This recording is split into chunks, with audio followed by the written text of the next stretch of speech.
बिस्मिल्लाहिर्रहमानिर्रहीम अस्सलाम वालेकुम। मेरा नाम है फ़िज़ा नैत और आप देखते हैं एजुकेशनल साइकिल। आज की जो हमारी वीडियो है उसमें हम शेक्सपियर की जो एक पेस्टोरल कॉमेडी है एज़ यू लाइक इट वो पढ़ेंगे, इसका एनालिसिस करेंगे, इसके थीम्स, इसकी कुछ डिवाइसेस जो इसमें यूज़ हुई हैं, क्या इंपॉर्टेंट फैक्ट्स हैं वो हम देखेंगे। एंड आई होप कि at the end of the video अगर कोई भी ऐसा क्वेश्चन होगा जो आपके ज़हन में हो एज़ यू लाइक इट के या मुतल्लिक, तो वो आपका जो है वो ज़रूर क्लियर हो जाएगा और इससे रिलेटेड कोई भी क्वेश्चन अगर पेपर में आता है तो आप उसको हल कर सकेंगे, आप उसका आंसर कर सकेंगे। वीडियो को स्टार्ट करने से पहले अगर आप मेरे चैनल पे नए हैं तो प्लीज़ मेरे चैनल को शेयर करें, कमेंट करें, सब्सक्राइब करें और अगर आपको किसी चीज़ की समझ नहीं आती या किसी नए टॉपिक पे वीडियो चाहिए तो वो भी आप मुझे कमेंट सेक्शन के थ्रू बता सकते हैं। मैं उस टॉपिक पे ज़रूर वीडियो बनाऊँगी। और अगर आपको पेड असाइनमेंट्स बनवानी है कॉलेजेस या यूनिवर्सिटीज़ की तो आप उसके लिए भी मुझसे कंसल्ट कर सकते हैं थ्रू कमेंट सेक्शन।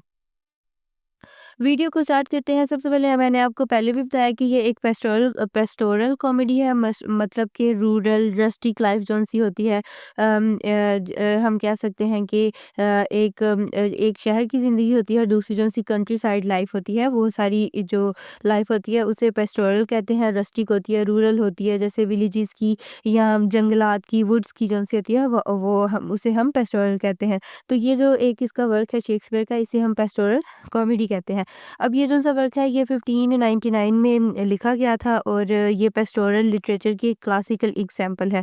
और हम देखते हैं कि कैसे जो से अर्बन कैरेक्टर्स हैं, क्योंकि इसके जो कैरेक्टर्स हैं जैसे रोज़लिंड है या फिर ड्यूक सीनियर है, ये सारे जो से हैं कैसे विज़डम या लव को फाइंड करते हैं विल्डरनेस के अंदर, वुड्स के अंदर, जंगल के अंदर, ये कैसे फाइंड करते हैं। जर्नी हम इसके अंदर देखते हैं तो इसमें रोज़लिन की जर्नी है जो कि वुड्स के अंदर आई है अपने फादर को ढूँढने के लिए, जिसका नाम ड्यूक सिनेरियो है।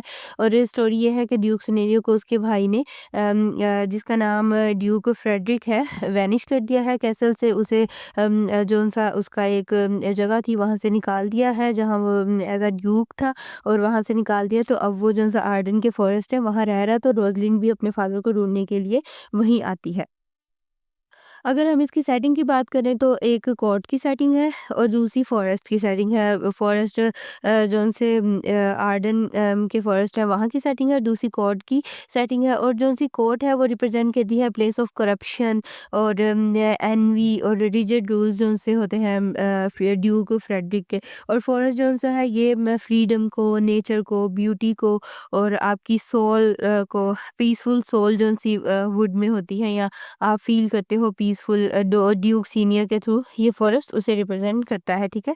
अब अगर मैं आपको थोड़ी-सी स्टोरी शुरू से आपकी बेस बना दूँ तो स्टोरी यही है, जैसे मैंने आपको पहले बताया कि ड्यूक सीनियर को उसके भाई ने ड्यूक फ्रेडरिक ने निकाल दिया है कोर्ट से और वो अब आर्डन के जो जंगलात हैं, जो इधर की वुड्स हैं, वहाँ वो आकर रहना शुरू हो गया है। अपने फ़ेथफुल जो उसके कुछ लोग थे, उनके साथ वो यहाँ आके अच्छी लाइफ़ स्पेंड कर रहा है, ठीक है?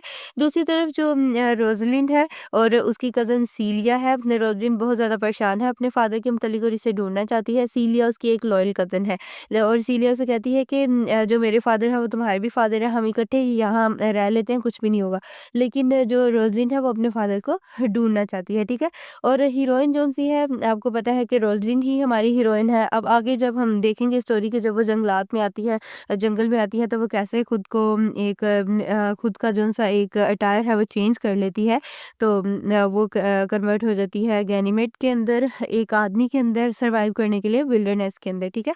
और दूसरी तरफ हम जो ये हमारी हीरोइन है शेक्सपियर की और इसे शेक्सपियर की मोस्ट इंटेलिजेंट फीमेल प्रोटैगनिस्ट हम कहते हैं। ऑलमोस्ट आप देखते हो कि इसकी ट्रेजेडीज़ में या इसके वर्क्स में कोई एक नोबल पर्सन, कोई हीरो ही होता है, लेकिन ये यहाँ एक फीमेल प्रोटैगनिस्ट है, मेल प्रोटैगनिस्ट नहीं है। तो ये बहुत इंटेलिजेंट, रेज़िलिएंट, स्ट्रॉन्ग और डीपली रोमांटिक जोन-सी है।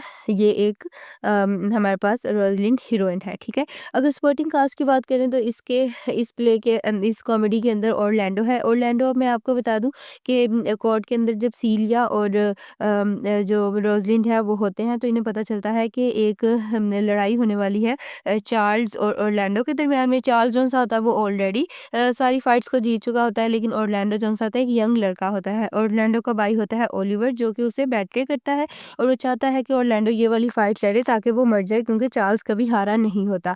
तो जब इसका पता सीलिया और रोज़लिंड को लगता है तो ये इसे समझाने की कोशिश करती हैं, लेकिन वो कहता है कि नहीं, ये मैं फ़ाइट लड़ूँगा। और उसके बाद जब वो फ़ाइट करता है तो उसके बाद वो जीत भी जाता है। बिल्कुल एक नाक़ाबिल यकीन ये बात होती है कि ऑरलैंडो वहाँ से जीत गया। दूसरी तरफ सीलिया रोज़लिंड को कहती है कि मुझे लगता है ऑरलैंडो तुम्हें ऑरलैंडो पसंद आ गया है।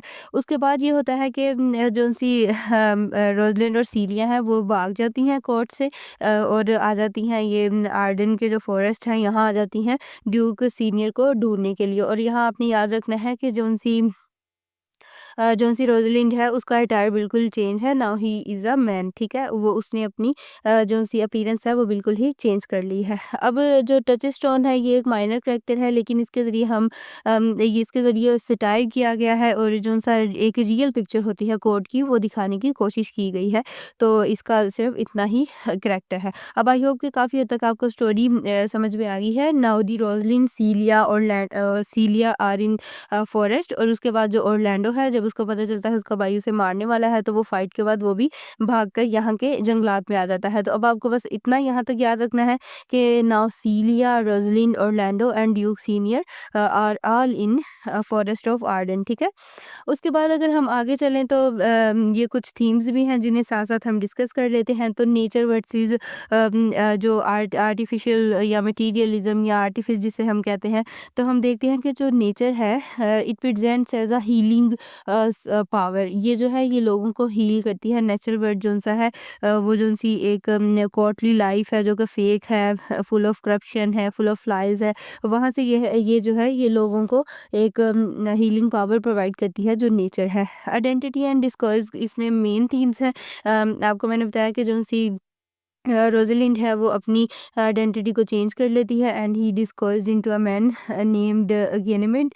तो वो चेंज कर लेती है अपनी आइडेंटिटी को। और यहाँ हम जेंडर रोल्स की भी बात करते हैं कि अभी भी और पहले भी वुमेन का जो सर्वाइवल है वो बहुत ज़्यादा मुश्किल होता था। इसीलिए वो अपनी जौन-सी जैसे 12th नाइट पे मैंने वीडियो बनाई है उसमें भी आप देखेंगे जो वोयला है वो अपने आप को चेंज करती है, अपनी अपीयरेंस को एक मैन की अपीयरेंस में चेंज करती है ताकि वो वहाँ सर्वाइव कर सके। तो इसी तरह जो यहाँ हमारी कैरेक्टर रोज़लिंड है वो भी एक मैन के अटायर में आती है ताकि वो सर्वाइव कर सके इजीली फॉरेस्ट के अंदर, लोगों के अंदर। लव एंड मैरिज का थीम हम लास्ट पे देखेंगे और लव अभी भी आपको थोड़ा-सा रोज़लिंड और ऑरलैंडो के दरमियान में दिखा और फिर उसके बाद रिकॉन्सिलिएशन का एक थीम बहुत इंपॉर्टेंट है एट द एंड। क्या होता है वो आगे स्टोरी जब अनफोल्ड होगी तो आई होप कि आपको पता चल जाएगा। उसके बाद एनवायरनमेंट कंपैरिज़न मैंने पहले भी बताया कि कोर्ट का कैसा है, फॉरेस्ट का कैसा है। कोर्ट किसको ज़ाहिर करती है और फॉरेस्ट किसको ज़ाहिर करती है। आई होप कि आपको पता चल गया होगा। स्टोरी को थोड़ा-सा हम आगे लेके जाते हैं। मैंने आपको बताया कि now they are all in forest. तो जौन-सा ऑरलैंडो होता है उसे रोज़लिंड बहुत ज़्यादा पसंद होती है। वो उसके लिए जो पॉइंट्स हैं वो लिखना शुरू कर देता है दरख्तों के ऊपर। अब रोज़लिंड और सीलिया भी वहीं होते हैं और वो जौन से हैं जब वो फॉरेस्ट में ये इन दरख्तों को देखते हैं जिस पे पोएम्स लिखी होती हैं तो वो हैरान होते हैं कि कौन है जो रोज़लिंड के बारे में पोएम्स लिख रहा है। यहाँ आपको आई होप कि लव का थीम जो है वो क्लियर हो गया। उसके बाद जो उनसे है एक दिन ऑरलैंडो जो-सा है वो इनको मिल जाता है। पता चल जाता है कि ऑरलैंडो ही है जो ये पॉइंट्स लिख रहा है, लेकिन अभी भी ऑरलैंडो को ये नहीं पता कि रोज़लिंड जो-सी है वही गेनेमाइड है या उसी ने ही अपना जो अटायर है वो चेंज किया हुआ है। तो अब इन इन लोगों की मुलाकात होना शुरू हो गई है, ठीक है? ये दोनों एक-दूसरे से ये लोग एक-दूसरे से मिलना शुरू हो जाते हैं। आगे ये कोटेशन है that you can coat in your exam in your paper जिससे आपका जो पेपर है बहुत ज़्यादा अच्छा लगेगा, ठीक है? आगे अगर हम अगर इसकी बात करें तो यहाँ हम आ जाते हैं एक रेज़ोल्यूशन की तरफ, लेकिन मैं भी आपको रेज़ोल्यूशन यही होती है कि ओलिवर जौन-सा होता है वो कोर्ट से आता है फ़ॉरेस्ट के अंदर अपने भाई को ढूँढने के लिए, लेकिन जब वो आता है तो वहाँ एक उसके ऊपर अटैक हो जाता है। एक जौन-सा एक जो लायनेस है उसके थ्रू उसके ऊपर अटैक हो रहा होता है। तो जो उसका भाई है ऑरलैंडो वो देख लेता है, उसे वहाँ से बचाता है और खुद ये इंजर्ड हो जाता है। यहाँ ओलिवर को बहुत ज़्यादा एक गिल्ट फ़ील होता है कि मैं अपने इसी ब्रदर को मैं मारना चाहता था, लेकिन इसने तो मेरी जान बचाई है। तो वहाँ ओलिवर जो-सा है ओलिवर ठीक हो जाता है। बाद में जो-सा ऑरलैंडो है, ओलिवर से कहता है कि ये रुमाल ले जाओ जिसके ऊपर खून लगा होता है। वो कहता है कि तुम आज जाके उनसे मिल लो, जो एक सीलिया और गैनीमेड, उसे वहाँ एक आदमी ही वो समझ रहा होता है। कहता है कि तुम जाके उनसे मिलो। जब वो उनसे मिलकर वापस आता है तो कहता है मुझे सीलिया पसंद आ गई है और हम शादी करना चाहते हैं। तो उसके बाद जो रोज़लिंड है, वो भी जो-सी है वो कहती है आके और ऑरलैंडो से, क्योंकि वो इंजर्ड होता है तो वो दोनों से देखने आती है और वो कहती है कि मैं तुम्हारी रोज़लिंड को तुम्हारे पास ला सकती हूँ, मेरे पास कुछ मैजिकल पावर्स है।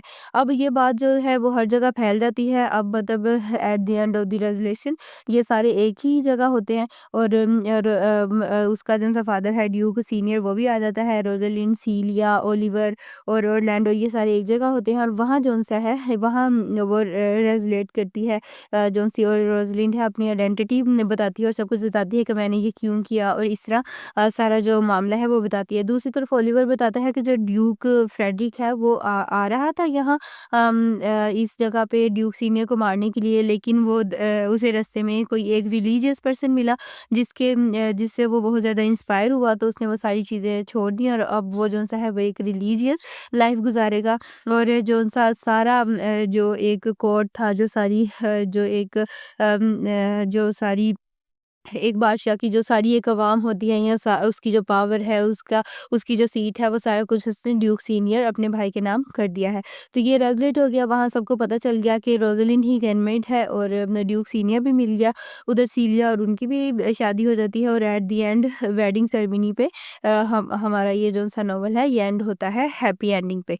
ठीक है? आई होप कि आपको ये वीडियो जो-सी है वो समझ आई होगी। इसमें जो कैरेक्टर्स हैं मैंने उनके भी बारे में थोड़ा-थोड़ा सा लिख दिया है एंड आई होप कि आपको जो है इसके ज़रिए भी अपने पेपर्स को अटेम्प्ट करने में मदद होगी। आई होप कि आज की जो वीडियो है वो आपको समझ आई होगी। अगर आपको समझ आई है तो प्लीज़ मेरे चैनल को शेयर करें, कमेंट्स करें, सब्सक्राइब करें और अगर आपको कोई चीज़ समझ में नहीं आती तो please feel free to ask, मैं ज़रूर आंसर करूँगी। और अगर आपको किसी नए टॉपिक पे वीडियो चाहिए, किसी नई टॉपिक पे या फिर आपको किसी एक बिल्कुल ही नए स्टाइल पे वीडियो चाहिए तो वो भी आप मुझे कमेंट सेक्शन के थ्रू बता सकते हैं और अगर आपको पेड असाइनमेंट्स बनवानी है तो उनके लिए भी आप मुझसे कंसल्ट कर सकते हैं। Thank you so much.